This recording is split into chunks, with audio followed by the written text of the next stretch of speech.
बधाई हो अनुष्का, मैंने सुना है तुम एसडीएम बन गई। ये सुनकर मुझे बहुत अच्छा लगा। हाँ ठीक है, और मुझे ये भी पता है कि तू मेरे पास क्यों आया है, नौकरी के लिए आया है ना। लेकिन मैं तुझे बता दूं कि मेरे ऑफिस में अभी कोई जगह खाली नहीं है जिससे कि मैं तुझे नौकरी दे सकूं। और अगर तू चाहे तो मैं तुझे गार्डन में माली का काम दे सकती हूँ, जिससे कि तू पेड़ पौधों को पानी लगाता रहिए। अरे अनुष्का, तुम ना मेरे बारे में गलत समझ रही हो। मैं तुम्हारे पास कोई काम मांगने के लिए नहीं आया हूँ। अरे हम तो काफी टाइम से मिले नहीं थे, इसी वजह से मैंने सोचा कि मिल लेते हैं। देख, वैसे तो तेरी औकात नहीं थी हमसे मिलने की, लेकिन तू हमारा पुराना दोस्त है ना, इसलिए हमने तुझे खुद से मिलने के लिए बुला लिया। और तुझे पता है आज हमारे घर पर कौन आने वाले हैं? इस जिले के नए आईएएस ऑफिसर आने वाले हैं। और वैसे तू तो उनसे कभी मिला नहीं होगा, और तू टेंशन मत ले, आज हम तुझे उनसे मिला देंगे। यार अनुष्का, अभी तो सर को आने में 10 से 15 मिनट लग जाएंगे, और इसकी इतनी औकात नहीं है कि इसको हम घर में लेकर जाएं। लेकिन कोई बात नहीं, इसको सबसे पहले ना हम अपने घर का इंटीरियर दिखा देते हैं। ये देख रहा है, सोफ़ा है, ये मुंबई से खरीदा था, पूरे 1.5 लाख रुपए का है। और ये सामने दिखाई दे रहा ना झूमर, पूरे 2 लाख रुपए का है, दिल्ली के चांदनी चौक से खरीद कर लाए थे। और ये वॉच देख रहा है ना, पूरे 50,000 रुपए की है, एप्पल की वॉच है। तूने तो अपनी लाइफ में ये सब चीज़ें देखी नहीं होंगी कभी भी। और ये पीछे घर देख रहा है, इसको बनाने में पूरे 2 करोड़ रुपए का खर्चा आया था, और इतने रुपए तूने अपनी पूरी जिंदगी में भी नहीं देखे होंगे। यार सच कहूँ, वैसे तो तुम लोग मेरे दोस्त हो, और जिस तरह तुम कॉलेज में बात करते थे ना, हमेशा लंबी लंबी फेंकते थे, आज भी तुम वैसी ही बातें कर रहे हो, बिल्कुल भी नहीं बदले हो तुम लोग। तो तेरे कहने का मतलब क्या है? मैंने तुझे कॉलेज में तो भाव दिया नहीं था, अब दे दूं? यार वीर, तुम्हें तो पता है कि ये कॉलेज में मेरे कितने पीछे पड़ा रहता था, लेकिन फिर भी मैंने इसे भाव नहीं दिया। यार गाँव के लोग होते ही ऐसे हैं कि कोई सुंदर लड़की देखी नहीं, उसका पीछा करना शुरू कर देते हैं। अरे अपनी औकात भी नहीं देखते ये लोग। यार तुम लोग औकात की बात क्यों कर रहे हो? और वैसे भी मैं तुम्हारा दोस्त ही हूँ, तो अपने दोस्त की इस तरह बेइज्जती करना तुमको ठीक लग रहा है क्या? और हाँ, तुम बोल रहे थे कि तुमसे जिले के नए आईएएस ऑफिसर मिलने के लिए आने वाले हैं, तो क्या तुमने उनको कभी देखा है? नहीं देखा तो नहीं है, लेकिन हाँ फोन से उनसे हमारी बात होती रहती है, बहुत खास है वो हमारे लिए। अच्छा, तो वो तुम्हारे लिए बहुत खास हैं। अनुष्का, मैं एक बात बोलूँ तुमसे, देखो तुम ना मेरी बात का बुरा मत मानना।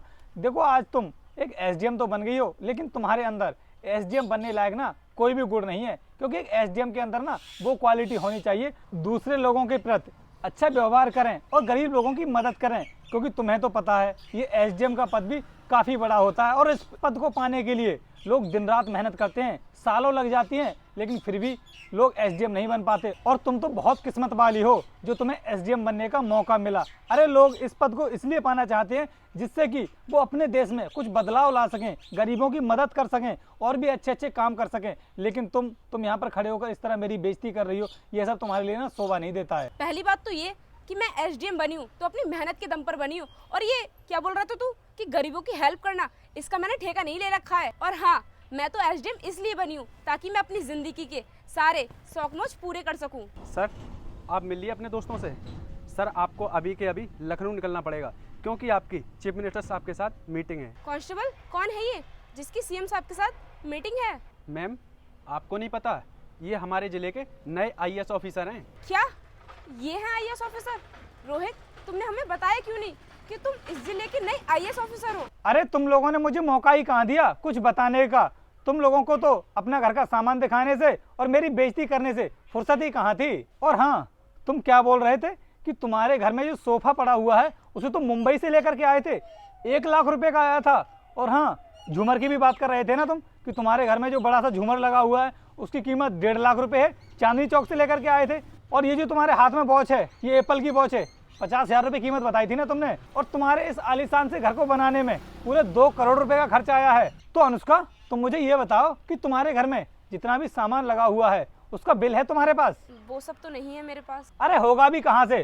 तुमने इस घर के लिए जितना भी सामान खरीदा है और इस घर को बनाने में जितना भी खर्चा किया है, और आज के टाइम पर जो तुम शौक मौज कर रहे हो ना, वो सब रिश्वत का पैसा है, गरीबों का पैसा है। और हाँ अनुष्का, अब मैं ना तुम्हारे बारे में अच्छे से जान चुका हूँ कि तुम एसडीएम क्यों बनी हो, ताकि तुम सिस्टम में रह करके घूस ले सको, और घूस लेने में तुम्हें कोई प्रॉब्लम भी ना हो। सर, आपको तो पता ही है कि इस सिस्टम में हर कोई रिश्वत लेता है, और बिना रिश्वत लिए कोई काम चलता भी तो नहीं है, इसीलिए मैंने भी रिश्वत ले ली। लेकिन मैं आपसे वादा करती हूँ कि आज के बाद कभी भी किसी से रिश्वत नहीं लूंगी। क्या कहा तुमने कि हर कोई रिश्वत लेता है? तो तुमने भी सोच लिया कि मैं भी रिश्वत ले लेती हूँ? अनुष्का, तुम इतनी बड़ी गलती किए जा रही हो और उसके बाद भी अपनी गलतियों पर पर्दा डालने की कोशिश कर रही हो।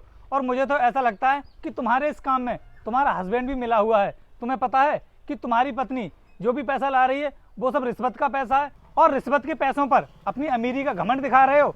अरे तुम्हारे ऐसे लोग अमीर नहीं होते, अमीर तो वो होते हैं जो ईमानदारी से पैसा कमाते हैं, गरीब लोगों की मदद करते हैं और लोगों के साथ अच्छा व्यवहार करते हैं। अरे तुम इतनी अच्छी खासी पोस्ट पर हो, सरकार तुम्हें इतनी अच्छी सैलरी देती है और उसके बाद भी तुम्हें रिश्वत लेने की जरूरत पड़ती है। सर प्लीज मुझे माफ कर दीजिए, मैं आगे से ऐसा कोई भी काम नहीं करूंगी। अनुष्का, तुम्हें मुझसे माफ़ी मांगने की ज़रूरत नहीं है। अरे माफ़ी तो तुम इनकम टैक्स की टीम से मांगना, जब वो तुम्हारे घर पर ना रेड मारने के लिए आएंगे। और उनके लिए ना जितना भी सामान तुमने खरीदा है उन सबका बिल भी रेडी रखना, क्योंकि वो लोग ना ऐसे मानने वाले नहीं हैं। और अगर तुमने उन सभी सामान का बिल नहीं दिखाया तो फिर जेल जाने के लिए भी तैयार रहना, क्योंकि तुमने जितना भी करप्शन किया है ना इसकी सजा तो तुमको मिलकर ही रहेगी। सर प्लीज़ आप मेरी वाइफ को जॉब से मत निकालना।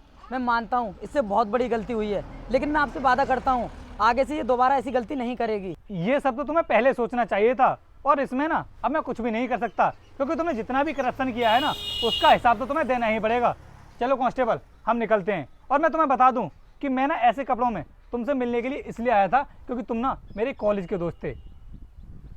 सर सर सर हमारी बात तो सुनिए। सर सुनिए। सर सुनिए। रहने दो, आज जो कुछ भी हुआ है ना तुम्हारी गलती की वजह से हुआ है। चलो अगर थोड़ी सी भी शर्म हो ना तो आगे से ये सब मत करना।